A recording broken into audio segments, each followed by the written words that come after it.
哇，好漂亮的麻薯，流口水啦！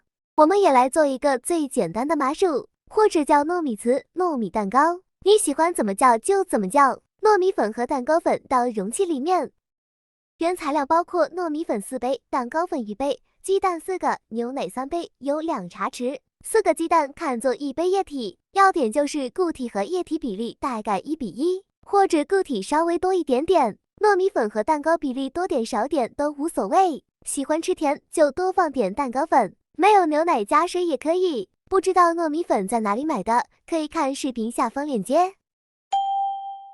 你怎么不过筛呀？我是懒人，不过筛也可以。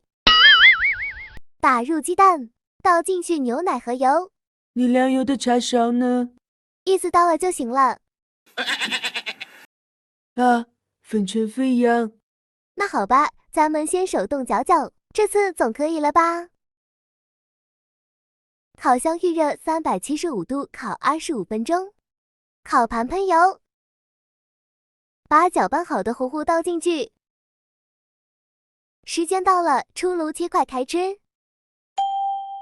颜色不够亮，想好看的话，可以高火不油加2分钟，就焦黄勾人食欲了。或者烤的时候，在糊糊上面撒一点蔓越莓等漂亮的干果。